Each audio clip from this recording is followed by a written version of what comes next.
YouTube, Twitch, and Twitter, but we want to bring in our Facebook families. So that's the Mile High Huddle, the Mile High Huddle podcast, your daily Denver Broncos coverage. And one of these things in this alphabet soup of Mile High Huddle super fans group, we're going to let it breathe just a little bit, open up, and we'll get started here. The super fan group did not connect. We'll give it a chance. Boom. And welcome in, everybody. This is the Thursday night edition of the Mile High Huddle podcast. I am sitting in for Chad Jensen. My name is Scott Kennedy. You might know me from Broncos for Breakfast, or every once in a while sitting in on this show as well with my friend Zack Kelberman, who's sitting over here. Zack, how you doing this evening, my friend? Feeling a little out of place, Scott, on the left, as always. You know, people forget about that, but I'm feeling a little better. I think you are as well. We're still kind of under the weather, but, you know, battling through in mid-February, trying to get to the Combine and the next checkpoint for the Russell Wilson news. Yeah, speaking of the Russell Wilson news, I guess there was a report that was on MHH today that basically from one of the Broncos beat writers, or maybe an insider, Jeff Legwold, basically saying, hey, the whole NFL knows what the Denver Broncos are going to do with Russell Wilson. I don't think it really comes as a big surprise, despite some of the chatter that's been happening this week about Russell Wilson being back with the Broncos. Yeah, basically, Jeff Legwold said that no one in the league expects it to happen. And like you said, it's not exactly breaking news. It's a big ask. And you talk about it a lot, Scott, on Broncos for Breakfast. Like, why would Russell Wilson want to do anything that would help out the Broncos? You don't like me. You didn't value me. And I'm quoting you now word for word because I agree. You know, cut me and rip the Band-Aid off and get it over with. So I still think that's the most logical course of action. And it's a matter of when, not if. Yeah, see, that's the thing that kind of rankles me a little bit is and I get it. We're fanatics and we're going to defend the actions of some people are going to defend the actions of their team no matter what. And frankly, I don't blame anybody. You know, this is a relationship that just hasn't worked out. Let's move on. So, but when the blame starts going to Russell Wilson of, oh, if he cared about winning, if he wanted to win, he would do this. He would redo his deal. He'd take less money. You do that. First off, nobody takes less money. They take more money later. They kick it down the road and say, okay, we'll add 2 void years to my contract, and you can pay me 2 years after I'm out of the league. Nobody takes less money. They might take, they might defer some money down the line, and that's fine. But you do that when the team is committed to you and you are a entrenched starter for this team. It's like, listen, hey, Aaron Rodgers, hey, John Elway, hey, Peyton Manning, if you help us redo this contract, I think I can get this wide receiver for you. Okay, I'll do it. What do we need to do? I mean, Matt Ryan restructured his contract every year for about 8 straight seasons. But the Denver Broncos have shown that they are not committed to Russell Wilson. So therefore, he has no incentive to redo his contract. And to blame Russell Wilson for that, it's silly. Oh, he'd take less money. Why? Why would he take less money when you don't want me? So again, I don't blame the Denver Broncos either. It's a relationship that hasn't worked out, but to place it all on one party or the other is, to me, it's nonsense.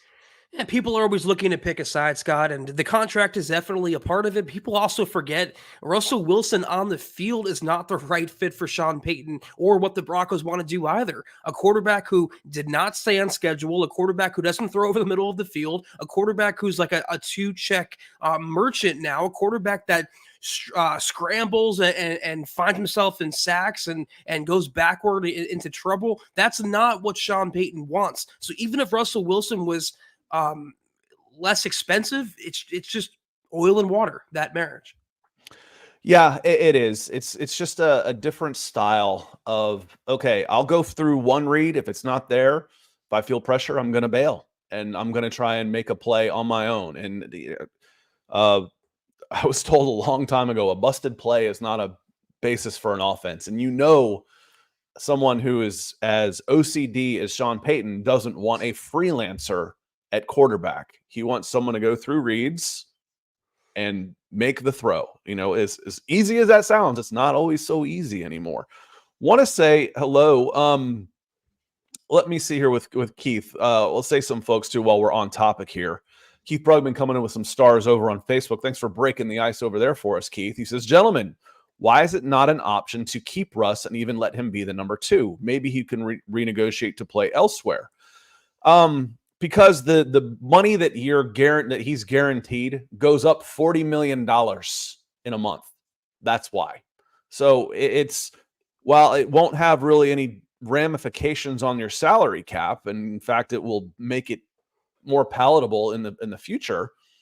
That's still $40 million of somebody's money. And I don't want to guarantee this guy $40 million and pay him $40 million. I think it's 37 to be the backup.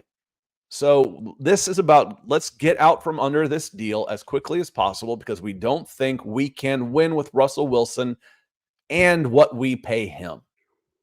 So let's get out of it as soon as we can. And as soon as you can is right now. It also takes both sides to want that to work out.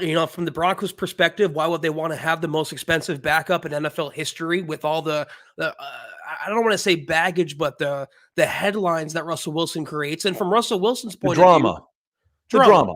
Yeah, indirect or direct. But from Russell Wilson's point of view, why would he want to stay there with a team and a coach who he knows is not for him, is not on his side, when he can go to another NFL destination and maybe start? So it is an option technically, Keith. I just don't think it's all that likely, Scott. Yeah, what was his guaranteed money? About $165 million? I'll get $165 million and I'll go play somewhere else since you don't want me.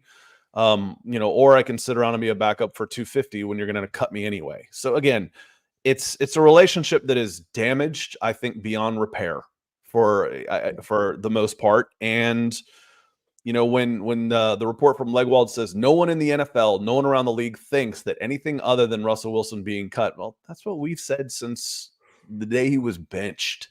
Now it's just starting to circulate a little more. Listen, we go live because we like having the conversation with y'all, and we like having the input for the fan show, and for people like David McElrath, who came in early. The Papa Bear came in before we even went live over on YouTube, and thank you for breaking the ice on YouTube for us. He says, good evening, Broncos country. Zach Dillon, Deacon Scott, Buckham times 3, MHH for life, Denver Broncos for life. Appreciate you, David. Thank you for the support that you always show these shows. Patrick Wiltsey, who is an honorary member of MHH, keeping us all well caffeinated, that's for sure, with lioncoffee.com. Check them out over there. He says, aloha, Broncoverse. Do you see yet another bridge QB or Jarrett Stidham? Okay, this is something I was thinking of that you and I could hit on, because I guess Andrew Mason, and I don't know how much inside information he has. I don't know the Denver beat, right? I know if I see Kliss, I know that's basically, unofficial PR. That's coming from the press departments, officially unofficial. But Andrew Mason sure has been talking up Sam Darnold a lot lately on the old Twix machine for some reason. I started thinking about it. I don't know what he'd cost. Probably not a ton. Jarrett Stidham, you could save $5 million if he moves on. Now, if you have to have a bridge quarterback, to me, and what's the difference for you? Because I know you said I'd rather just stick with Jarrett Stidham. Why? Why Jarrett Stidham over somebody else who might be an upgrade over Jarrett Stidham that costs the same amount of money? So to me, a bridge is a bridge. If it's not Jarrett Stidham, then it can be somewhere else. I don't really care, as long as it is a bridge to someone in the future that you can see a light at the end of that tunnel. Yeah, we're in definite lockstep there. A bridge is a bridge is a bridge, and the focus should be on the young rookie quarterback they can groom. My thing is, though, Scott, yeah, you can get a better bridge, you can upgrade, but my thing is Sam Darnold wouldn't be an upgrade as a bridge on Jarrett Stidham. So let's say you have Sam Darnold and a rookie, or Jarrett Stidham and a rookie. Are you really going to win more games with Sam Darnold as the bridge versus Jarrett Stidham? Not really. Mason's not the only one to talk about this. Mike Kliss has talked about it. Several media members, national media members, have kind of put it out there that Sam Darnold could be a reclamation project. If you already have one, why would you want to cut that one, sign one, and be back in the same place that you are? I just can't make sense of that, Scott. Yeah, I think the question is, it's like, yeah, I would take an upgrade if I was going to get a bridge. Say can't quite get my quarterback, or I need to have a veteran backup because I drafted my rookie in the first round or even the second round. I got my hopefully quarterback of the future. And I understand, listen, why not reward the guy who's been there with Jarrett Stidham? He knows the system. He's been there for a while. Maybe it's an easier transition. I just start thinking along the lines of, pure talent. If it's Jarrett Stidham or Jameis Winston or somebody like this, to me, that just says bridge. I don't really care who it is. You're not going, I'm talking out of both sides of my mouth here, because I've talked about one of the reasons you make a move with Russell Wilson is because you think that you can get similar type of production for 10% of the price. And Sean Payton believes that, so you can get out from under that contract and move forward, where you can then have free agency here become a factor for you in the next 2 years instead of 4 years down the line.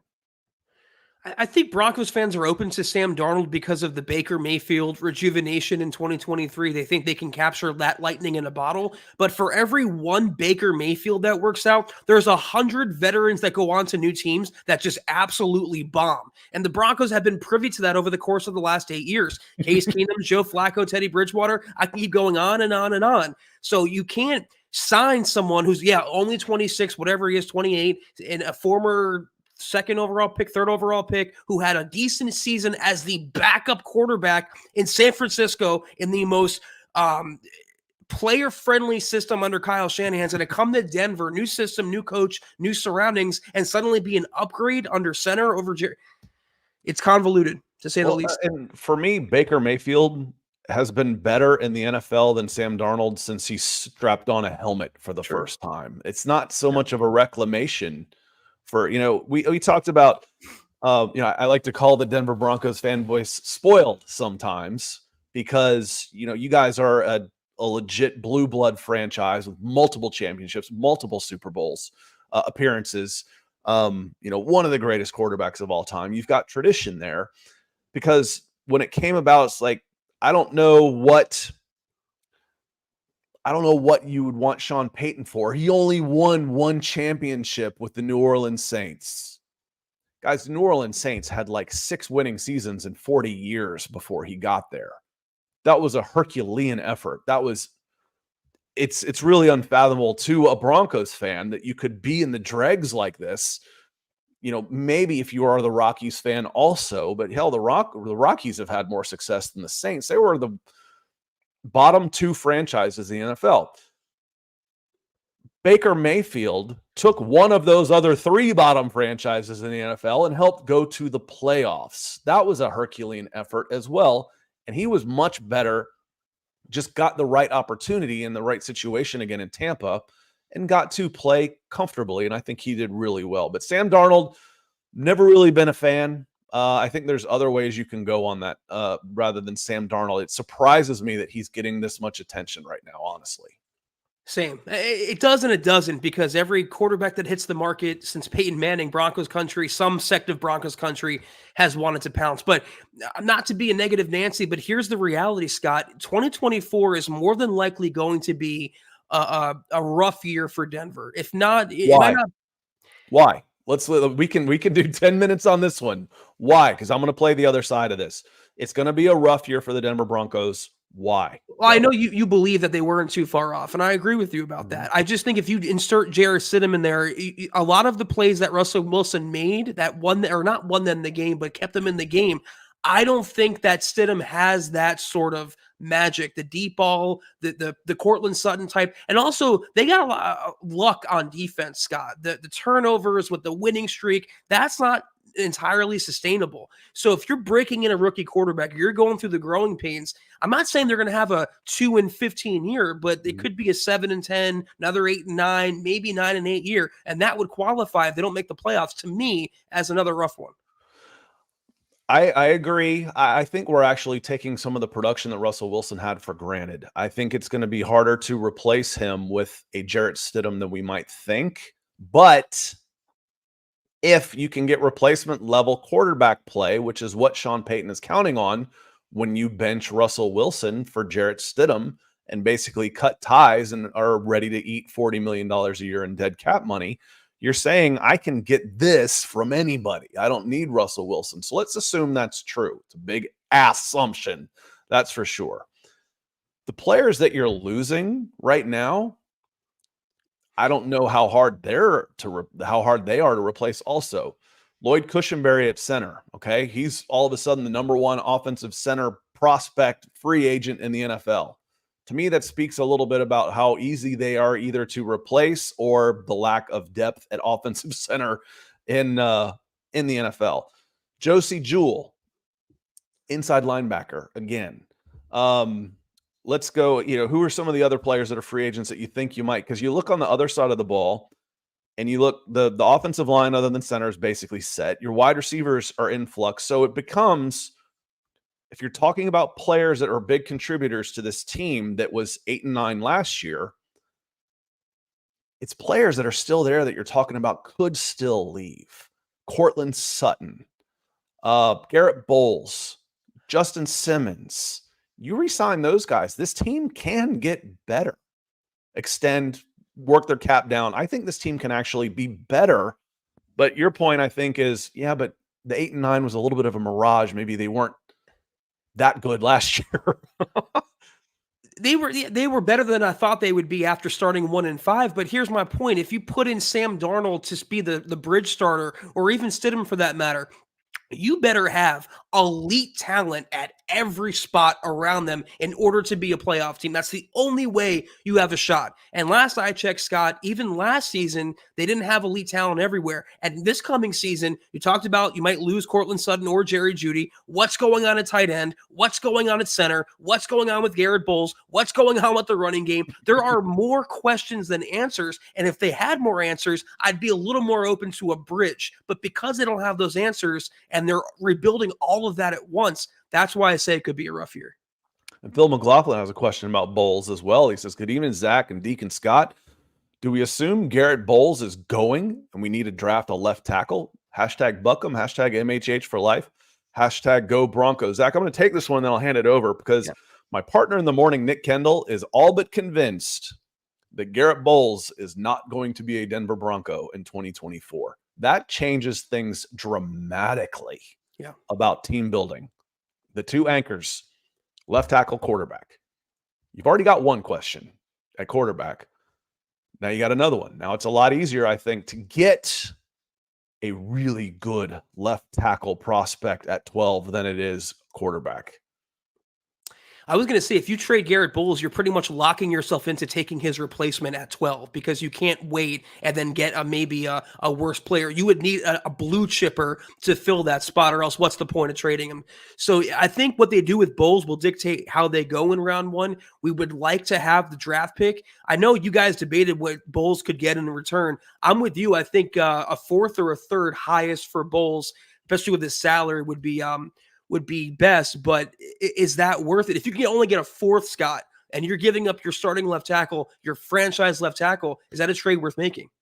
I think it's more about the fourth and then what you can get in salary cap relief. So if I said, I'm going to send away Garrett Bowles, I'm going to get a fourth round pick and $10 million, because right now it would be about, I think he's 20 on 3 or somewhere in there, but I think it's $16 million in savings. If someone were to pick up full freight for his entire 2024 salary. So I'm going to give you a fourth and $17 million in salary cap relief. Okay, well, that's starting to sound pretty good. In fact, I was ready to do that right after that Jets loss. I was ready to burn the whole roster down at 1-4, I think that was, because then they played a pretty good game against the Chiefs to make it 1-5. So I think that's what you start talking about. And it goes with Jerry Jeudy as well. What's Jerry Judy's worth more than a fifth round pick? No. It's fifth round and $13 million. That's where you start coming into this. And if you've got it's going to be a big signal to me on what this team's plans are for the very near future. If Bowles is traded for cap relief and a low pick, we're in rebuild mode, Zach. Oh, yeah, 100%. I think the best case scenario would be that Bowles restructures his deal and makes it a little more team friendly. That way you're not creating another roster need. You have your left tackle and you can go into 12 taking whoever you want, whether it be a quarterback or another area of need. Getting the feeling, at least, listening to Nick, and, Nick, well, I don't ask sources. I'm like a newspaper editor. I don't ask for sources. But he just gets the idea that Bowles doesn't want to restructure his contract. He's had enough Mhm. of the losing, which you can understand, Broncos country, and is looking for a fresh start as well. My contract is team friendly in that you can cut me without taking on a $85 million cap hit. You can cut me, you can trade me, you can do whatever without the financial ramifications being bad. I'm not restructuring this contract because I've been a loser here since I've been here. I want to move on. And I think that's what we're starting to hear. And I don't, again, he's played long enough. He's paid his dues. He's earned that right as far as I'm concerned. And I know a lot of people, I'm always pro player, man. Yeah. A lot of people will say, you don't want to be here or, anything like that. I don't want him here. Like, you've earned that right. I'd wish him well and hope you could get a decent return for it. Yeah, I mean, it's the same thing with Russell Wilson with Garrett Bowles. It's like, why should I do the team any favors? Maybe he feels like he's done enough favors by suiting up and gritting it out day in and day out, week after week for a losing organization. But yeah, that locker room press availability he had, where he was just completely done and just on the verge of tears, that spoke volumes to me, Scott. Sam Bam, good to see you. Appreciate you being here. He says, hey guys, that's me saying, hey, apologies, I'm a redneck. I received my Elway jersey today and I got my profile pic updated with it. Good to see you. He says, thanks so much, MHH, and especially Michaela, the Duchess, looking out for your kind generosity. Michaela won the jersey raffle and sent it to Sam Bam. How cool is that? We say it all the time, and it's just another example here of this MHH community and Broncos fans that have congregated here and have allowed me to become part of. I thank you. If I don't thank you enough, I want to thank you today for letting me become a part of this community, because it's a fantastic community that Chad and Zack have helped build here at MHH. And Sam is right on the money here. He says, Michaela, your generosity is going to turn the Broncos around and make them good again. It would not surprise me, because Michaela has been that generous, and you guys, all of Broncos country, each and every one of you deserve to experience that turnaround, to experience a winning season. And we just have to hope 2024, Scott, is finally that year. Let me see here. And Michaela has a point here. She says, I think Sean Payton has caused more harm than good. I was a very big advocate for Sean Payton. He was my number one choice. I said he was worth a first-round draft pick. What I want to hedge on all of that, Zach, you've heard me say this before, is it's not Sean Payton, the coach. Sean Payton, the head coach, and is absolutely worth a first-round pick, and I think he's one of the tops in the NFL. It's the GM. Sean Payton, the general manager, scares the hell out of me. Yep. And I'll say that about most really good coaches. I think their ego, going back to, Top Gun, their ego writes checks or their body can't cash. It's a different skill set, but they don't really, I'm the smartest guy in the room. So therefore I can do your job better than you, and I can do your job better than you, and I can do all of it better than you. Whereas a businessman would say, okay, I'm the smartest guy in the room. I'm smart enough to hire guys that know how to do this better than me, this better than me, and this better than me. It's Sean Payton, the general manager, that scares the bejesus out of me, Michaela. And there's always that analogy, Scott, with the guy picking the groceries and making the meal. Well, in real life, it's easier to be. That was a Parcells thing back in the day, Zach. You were probably too young for that, but that was a Bill Parcells thing way back when. But it's easier to make a meal, Scott, than it is to build a football team and build a successful football team at that. So I am 1,000% with you. I don't care if it's Sean Payton, Bill Belichick. I do not like when coaches also have that personnel full autonomy. I just hope that Sean Payton hits on whatever he wants to do, starting at quarterback. And that's a bad analogy anyway. I might take it this way to say, hey guys, if you think it's really that way, you might be the chef and you might know the groceries, but you're not the frickin' farmer.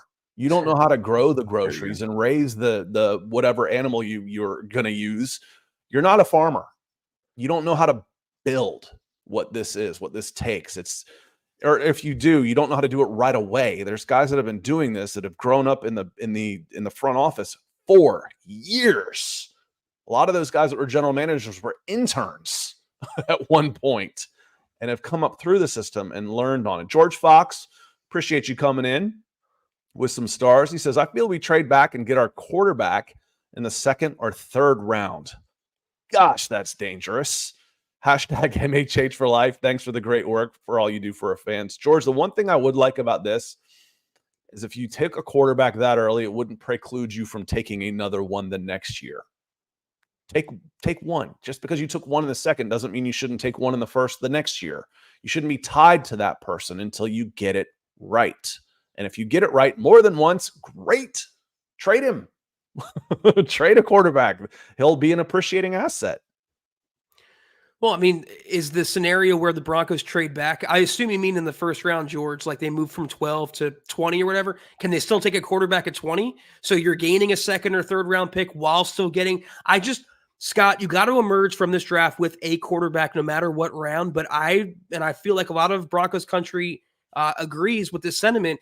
You want to have the blue chipper, and you could debate Michael Penix or McCarthy or Bo Nix. They are way more blue chipper than Pratt or Milton or Jordan Travis or any of those tier quarterbacks. So it's not ideal, George, if you do move back, but if you do, I still want the Q. And, one of the phrases I've liked to use for years when it comes to, probability was, if you want to try and build your team off the exception to the rule with a small enough sample size, I will prove any point you want. Well, hell, I should go get my Super Bowl MVP at the supermarket. He's stocking shelves somewhere, right? Kurt Warner. Well, Tom Brady was a 6th-round pick. Brock Purdy was this guy. And there are those exceptions. You can't count on that. You cannot count on it. You've got to take your shot early and then not be afraid to try and win the lottery by taking a flyer on a guy later. So, if you've got Russell Wilson as your quarterback and you draft Joe Milton in the 5th round, a very toolsy guy at Tennessee, and all of a sudden he shows up and he's Anthony Richardson, who looked really good the first month of his career. Might be the best. How about Randall Cunningham, Josh Allen, whatever? Ends up being a guy, great. But by God, if you try to say, okay, all we need is our quarterback, let's get one in the 6th round, you're screwed. You're dead in the water. I mean, there's for every Purdy or Prescott or Brady, there's 1,000 quarterbacks in those middle rounds to late rounds that just bomb. And statistically, the quarterbacks that succeed, thank you, we'll get to you in a second, Michaela, thank you. The quarterbacks that succeed, Scott, more than likely are drafted in the 1st round. So just take your chance, man. Shoot your shot. Yeah, and it is the hardest position, I think, to really evaluate because it requires the most of stuff you cannot measure. Football is a bigger, stronger, faster sport, except the quarterback position. Yeah. Becomes a thinking man. The closer you are to the ball, except for the running backs, the more it is a cerebral position from quarterback to center to inside linebacker to safety, right at the middle. The farther away you get from the ball, the more athleticism comes into play. And, who comes into play for us on a regular basis, Hall of Famer, is Michaela Parker. We were just talking about you. Knew you were here like you usually are. She says, because I love you all. We love you too. You guys are a bright light when I've had a bad day. Sunshine MHH. Sunshine. That's a good nickname. Sunshine. It means brightness. So you are sunshine to the MHH pod, Michaela, and we certainly appreciate everything you do for us.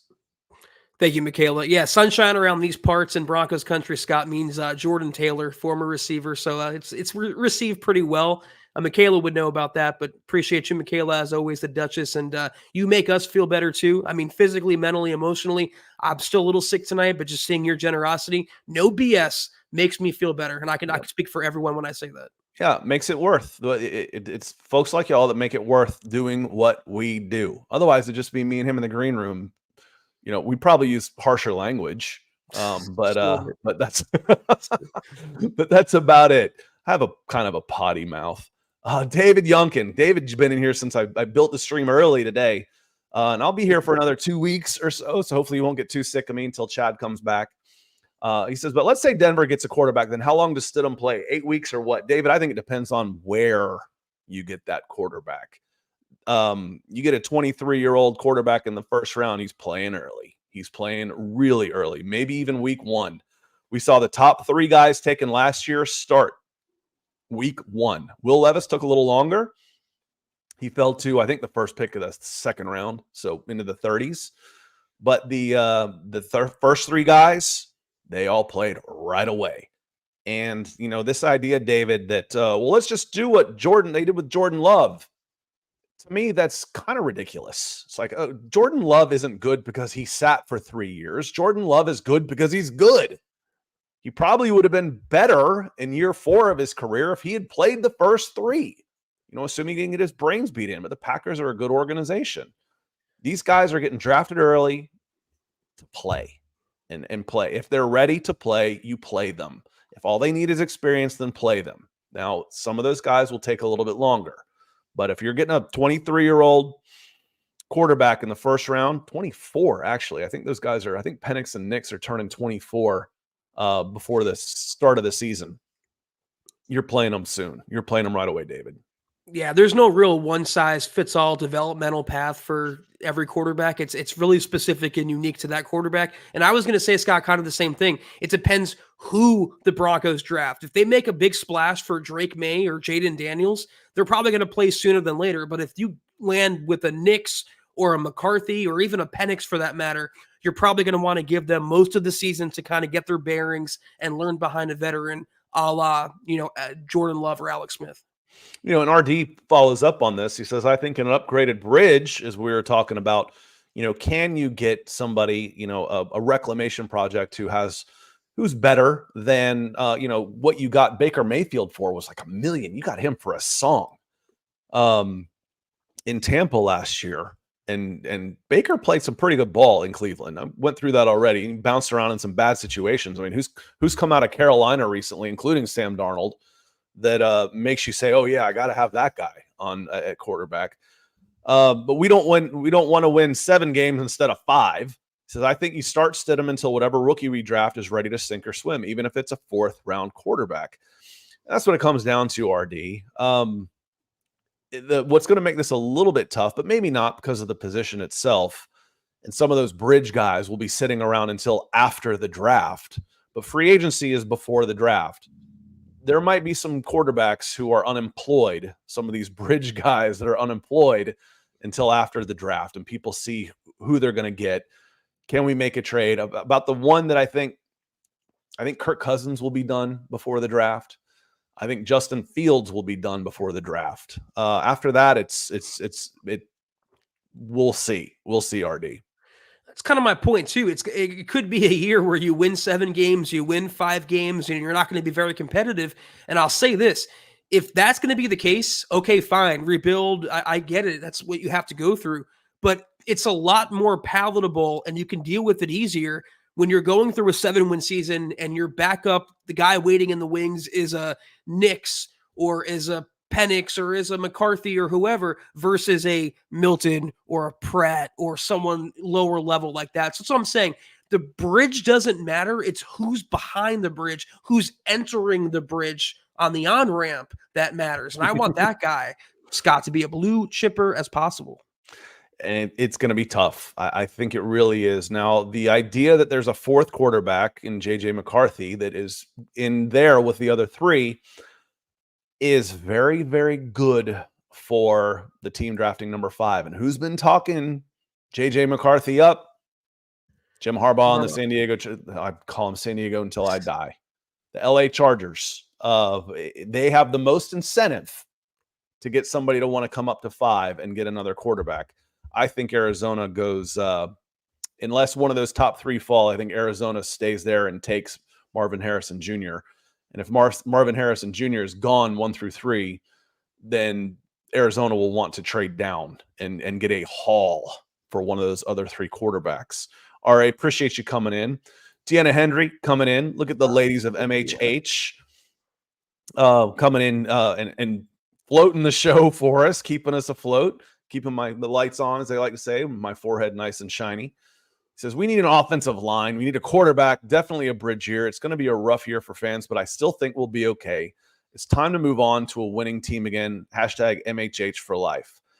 Yeah, the question is, if you don't have the quarterback and you swung big, I don't think anybody really complained at the trade at the time. There weren't too many negative talks about the trade. I was a little apprehensive about the contract extension, but as Nick has repeated, and I agree with him, you probably don't get to make that trade unless basically there's a handshake deal for that contract already being done. He turns it down. So that was part of it, and not just you can't go back on that. I think that contract was basically already done when he was traded. Gosh, that was a big gamble on here. Need an offensive line. You need Mike McGlinchey to play a full preseason and a full camp and be healthy. You need Quinn Miners to take the next step in his development. You need Ben Powers to play a little bit better. And then you need to find a replacement center, whether it's Alex Forsythe or I can't remember is it Henningsen? Is he the other? Yeah, Henningsen's on the other side of the ball, isn't he? It's Wattenberg. I don't think he's it. It might be Forsythe. And then what do you do left tackle? That could be really interesting. What we start talking about and doing mocks at 12, I think it's going to have something to do with what happens with Garrett Bowles. Yeah, you kind of made every point I was going to make, Scott. The only thing I'll add is if you want to become a winning team, Deanna, and you 100% should, every Broncos fan should want the team to be a winning team. You're not going to do that by spinning your wheels for another year with whatever term you want to use, reclamation, project, holdover, bridge, whoever. The best way to do that, to be a consistent winner, is to find the guy. And you're only going to find the guy by taking that chance and hoping that you can connect. Deanna, it's good to see you. I know you've Deanna. probably been busy and maybe a little apathetic to football right now, but it's good to see you back in the chat. Appreciate you being here. It means a lot to us. Dave from Georgia. How'd you like this? It just feels like spring here in Georgia. I hope Dave, you've been able to get outside lately. It's been gorgeous. Says, howdy Broncos country, Zach and Scott. Hope everyone is well. Well, thank you. Not much else to say. So we'll just say thank you. Thank you, Dave. Hashtag Buckham, hashtag Denver Broncos for life, hashtag Broncos country. Michael Roche, hope I got that right. Roche says, what's up, guys? It's rare for me to catch a live show. Well, I'm glad you made it. Sorry, I'm not better looking. He says, so if Sean Payton selects a rookie quarterback in the draft, what should the bare minimum goal be next year? I don't know. Do you, is your roster in good enough shape where you could go on a Houston type of run and get 9-8, 10-7, and maybe eke your way into the playoffs? Maybe.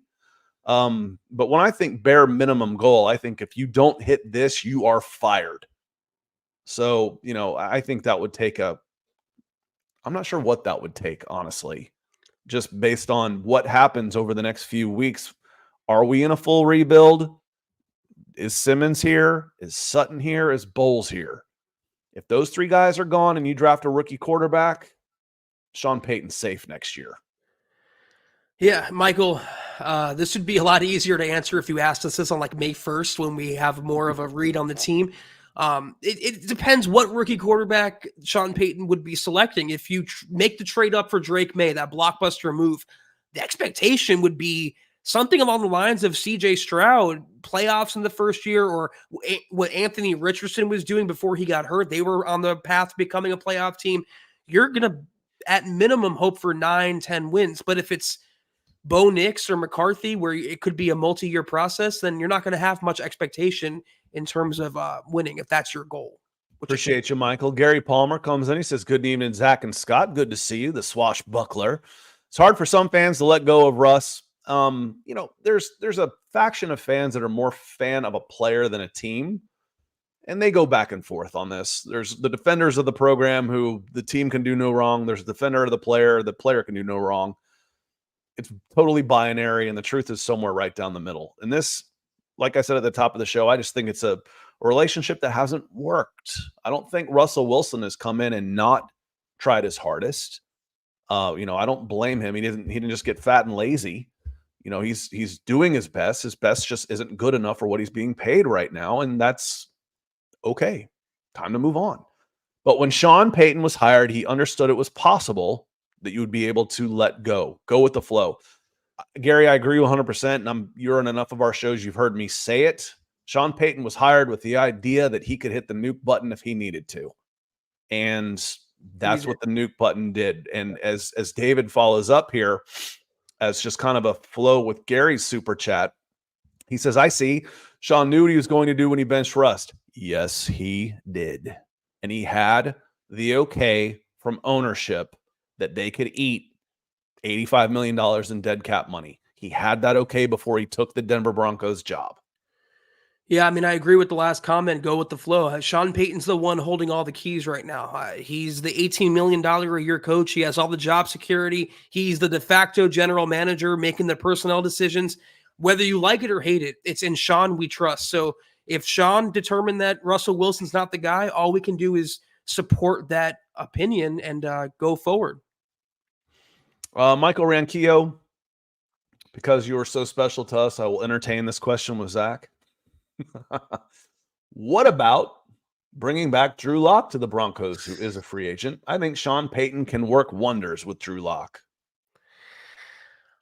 I don't know that he would like to. I don't think Locke would fit his style too much, Scott. I mean, you're talking about a quarterback that's not staying in structure very often, a quarterback that's prone to the same kind of mistakes or turnovers as Russell Wilson was. And also from Drew Locke's point of view, why would you want to come back to Denver? You have a cushy gig in Seattle. Your star has risen there. Geno Smith's not long. You might take over for him at some point. He's a free agent, though. Drew Lock, the new coach has to want him back. I don't see, even if he doesn't go back to Seattle, I mean, why would he want to come back to Denver? There's 30 other teams. Yeah, I agree. I think he could find a better situation for himself, for Drew Lock. And again, we're talking bridge quarterbacks. And, we mentioned, I think there's not a hell of a lot of difference between Sam Darnold and Drew Lock. One just was drafted a lot higher, therefore, and he got more attention for it. But as far as the success or lack thereof in the same bonehead throws and putting the ball in harm's way too often with similar arm talent, I think they're very, very close to being the same guy. Aaron. He says, trade the entire draft for a quarterback, Ditka style. Yeah, the Saints back in the day traded their entire draft for running back Ricky Williams. Can you imagine doing that now with what everybody thinks about running backs? This was back when running back was cool. I don't know that it'd be enough. I think you could say you can have my entire draft, and I don't think you get in the top three. That's how adamant I am about those teams in the top three going quarterback themselves. It's, again, everything that we are saying about the quarterback position and the need for the Denver Broncos and the desperation for getting that blue chip guy applies to every team except maybe the Bears, who are sitting at number one and have the first pick and want the top pick because they want to reset the quarterback position. The Patriots need a quarterback. The Commanders need a quarterback. Everything we are saying about the Denver Broncos, they're saying about those teams. And guess what? They don't have to give anything up to get their guy. Ain't happening, man. Yeah, and the last mock, the PFF mock, where the Broncos went up and got Drake May, they did give up pretty much their entire draft, but it's not hard to do when you only have 6 picks, 2 of which are in the top 75. I mean, you go from the first round to the third round to what, the 4th or 6th? I mean, you would have to just replicate the draft when didn't he just that whole article annoyed me because it did not take into account the difference in quality of prospect and just looked at draft number, slot number. Oh, well, this is what the 49ers paid to get from 12 to 3 for a Division 1 AA FC alphabet soup quarterback who hadn't played in a year because of COVID and only had 1 year of starting experience. They gave up that for 3. What do you think they're going to give up for an LSU Heisman Trophy winner? Come on, man. It's apples and oranges. And Miami didn't need a quarterback. They already had theirs. I do want to raise a point that you made to this audience, or a point that you made. I want to make it to this audience. The third team picking in the draft are the Patriots. Now, what happens? This is a great observation by you, Scott. If they go out and they trade for Kirk Cousins or they get a quarterback in free agency, they might want to move down, which would open up a spot for the Broncos to jump up. So it's not out of the realm of possibility. Or they might want to stay there and go Marvin Harrison Jr. and get their Randy. Do y'all remember Randy Moss with Tom Brady. I think that was Brady's 50 touchdown year. They might want to go and get Kirk Cousins, that weapon, Don't kill my and dream, Scott. stay right there. But I think they would be more open to it. Yeah. So that's the thing. Watch what Kirk Cousins does. What Kirk Cousins does, and we'll see. If he ends up at Washington, if he ends up at New England, forget everything I said. They're open for business. But right now, I think it is going to be all but impossible to get into the top three because everything we're saying about the desperation for these teams, for the Atlanta Falcons, for the Denver Broncos, applies to the teams who are already sitting at 1, 2, 3. Going to be tough. Phil McLaughlin has a question. We're at 45 minutes, so we're probably going to get out of here pretty soon. So appreciate you, Phil, coming back in. He says, guys, is the 985 that linebacker Jonas Griffith got guaranteed? The details of that have not been released, but I would be absolutely shocked if they were $1 million guaranteed on a guy that hasn't played in a year coming off of an injury. I would be shocked, Phil. There might be a small signing bonus. Yep. All we know, Phil, is that he's back on a 1-year deal. He was going to be an RFA. Now he's officially under contract. I'm with Scott. I mean, he hasn't played 2 years in a row. He missed the last 8 games of 22 with a foot. He missed all of last year with an ACL. You can't sink any money into a guy that could be cut in a week from now. So I'm glad he's back temporarily, but not by much. And typically you go more guaranteed with more competition. Who are you in competition for to get Jonas Griffith? Yeah. I'd be surprised anyway. A similar question came up this morning about Tim Patrick, about wide receiver Tim Patrick. You don't need to bid against yourselves. Tim Patrick hasn't played in going on 3 years now.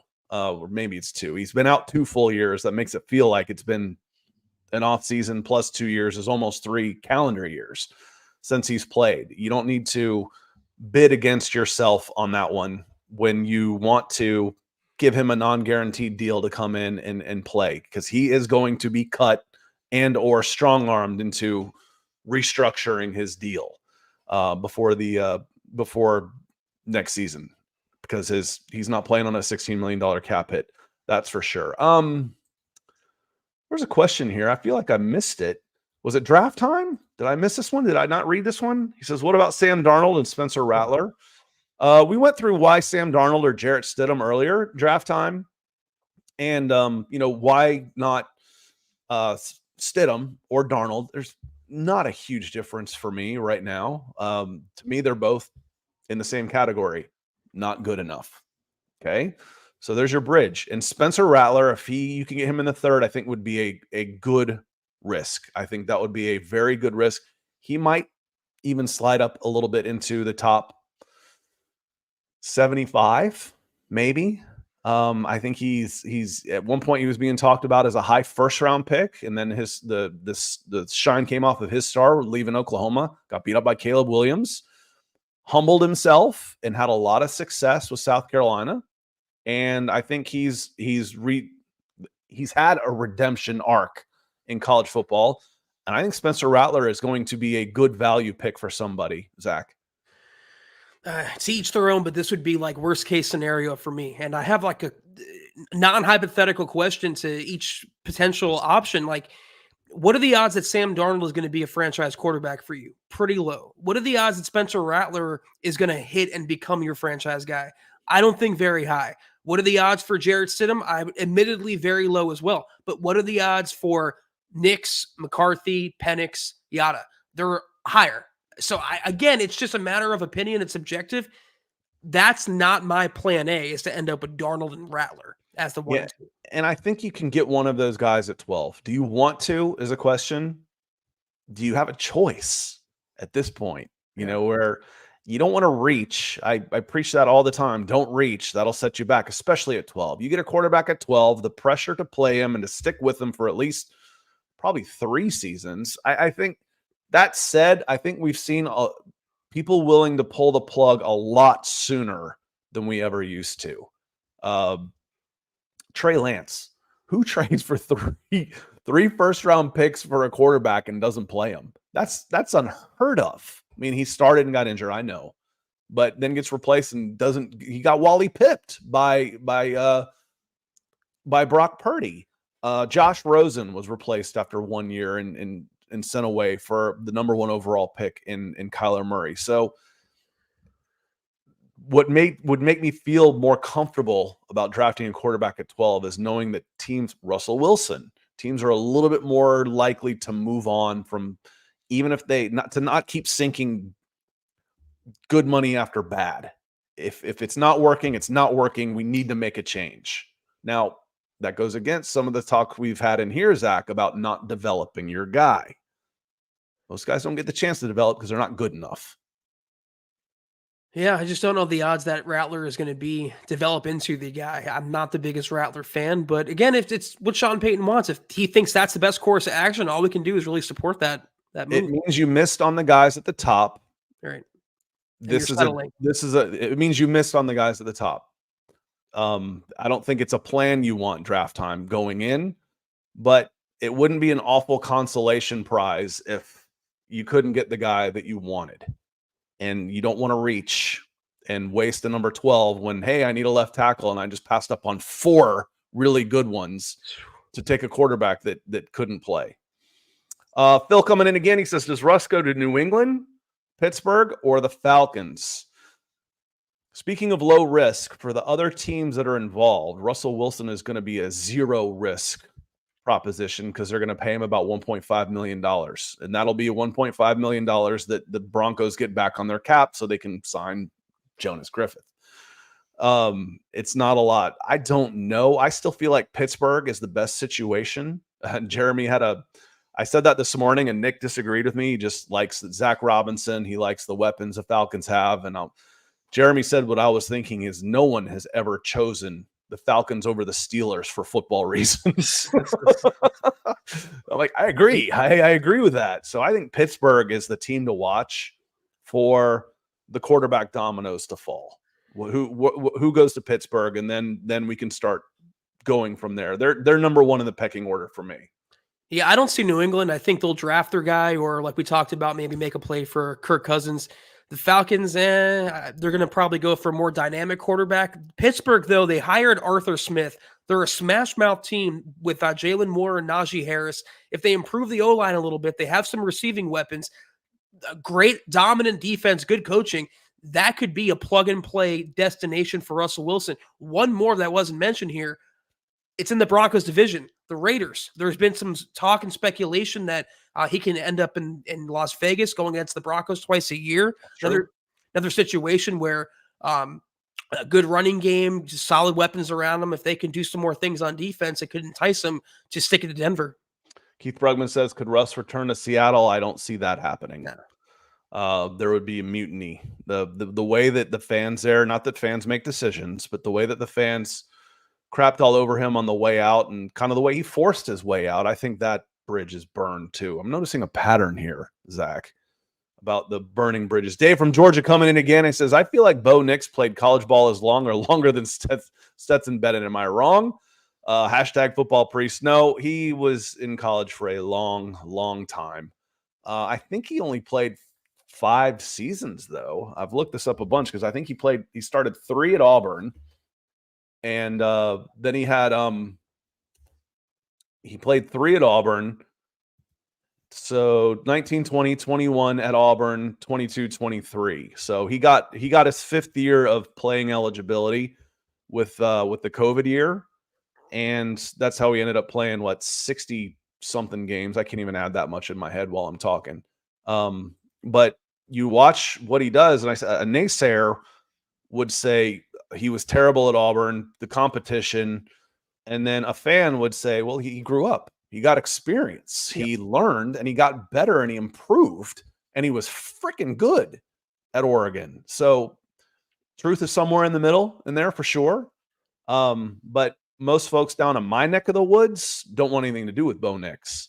I try and see both sides of it, and I just tried to see past my Auburn SEC bias and try and evaluate him. And I don't know that I see the tools there for a top 15 pick for me, but it's really, really hard to argue with the the production. That just doesn't just happen.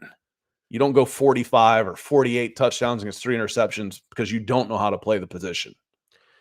Yeah, there are things not to like about Bo Nix, but the one thing to definitely like about him is the experience that you were talking about. And Sean Payton is from that Bill Parcells era where they value 4+ year starters in college, guys with experience that can run an offense and kind of hit the ground running. Now, he wouldn't hit the ground from day one in Denver, but I think having that body of work would bring Sean Payton some comfort if they did pull the trigger. And people, well, he had 5 different offensive coordinators. Well, the naysayer in me would say, well, that's because he got his previous offensive coordinators fired at Auburn. But the other part of me, the positive side of me, would say, well, then he's obviously pretty good at picking up new systems. That's a positive for going to the NFL and learning, and shows that he's smart. So again, it's truth somewhere in the middle. Bo Nix, I think, is maybe the most polarizing prospect of the quarterbacks right now. Michael Penix is like, yeah, we love him, but the injuries scare me. That's pretty universal. The top 3 are pretty much considered the top 3. And then JJ McCarthy is waffling a little bit, but in the upper half of the first round. Could he go 4? Could he go 14? I think is where he is. But there's a lot of mock draft sites that now have Bo Nix in the second round. And that's a big difference than, he's went number 8 to the quarterback desperate Atlanta Falcons. Phil McLaughlin, he says, I kind of like Joe Milton. How high would you take him? I'd take him in the middle rounds. I'd be okay with that. And if I don't mind wasting, there's an old saying in basketball, if you're going to miss on a 7-footer. Well, now they're all 7-footers, but back in the day that actually meant something. So I kind of changed that around to, hey, if I'm going to miss on a guy that runs a 4.3. Joe Milton has all the tools in the world. And if I'm going to miss on a 3rd or 4th round pick, 4th round, let's say that's about as high as I'd go. If I'm going to miss on a 4th round pick, I'm going to miss on a quarterback that has all the tools in the world. And if I flush it down the toilet, so be it. Maybe I get lucky. Maybe it's worth that risk to me. It's a low risk, high reward scenario. Probability is low. I'm okay with that for a guy like Joe Milton. Yeah, I was going to say the 3rd, a little too rich for my blood to be taking a gamble on him. 4th round, though, it's weird how just 1 round makes a difference, but I'd be way more amenable to it. I wouldn't be my first option, but if they want to take a flyer, like you said, no risk, but all reward. If it doesn't work out, you're not investing anything monetarily or otherwise. And if it does work out, well, you just found a quarterback in the 4th round. I just think with the 3rd round, I can get really good non-premium position players as starters in the 3rd. After that, it starts getting a little harder. But in the top 100, I can get an inside linebacker. I can get a safety. I can get a center. I can get a guard. And I can start them, and they can be good if I do my scouting right. So I don't want to risk a good starting caliber player for a long shot. 4th round, I'd be willing to. I'd be willing to take that. Michael Ranquillo coming in with some big stars to finish us off tonight. He says, great show tonight. Zack and Scott on the Mile High Huddle podcast. Go Broncos. Zack, I think that is a great way to wrap us up tonight if you want to get us out of here. Yes, sir. Another tremendous installment of the Mile High Huddle podcast. If you're not doing so, please follow us on Twitter at the MHH Pod. You can follow the main account on Twitter at Mile High Huddle. Scott is at Scout Kennedy. I'm at Kelberman NFL. And don't forget about Chad at Chad and Jensen. If you guys want some merch like we're rocking each and every podcast, check out MHHmerch.com and get you some. If you haven't, please drop us a like at Facebook.com/Mile High Huddle Pod.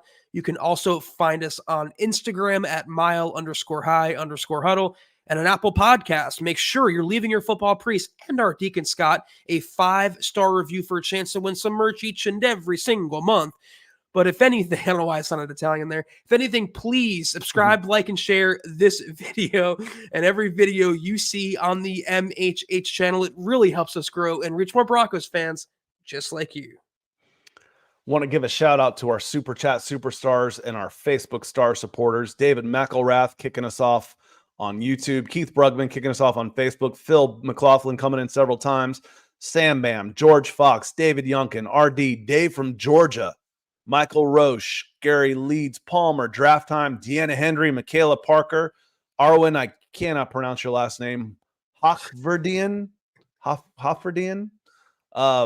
Nailed it. Close enough. And again, Michael Ronquillo closing us out. Thank you to all of you for keeping the lights on and helping us keep doing what we do to try and make these shows bigger and better than ever. We will see you Sunday. Scott and I back for another episode of the MHH podcast. Have a great start to your weekend. Take care. And as always, go Broncos.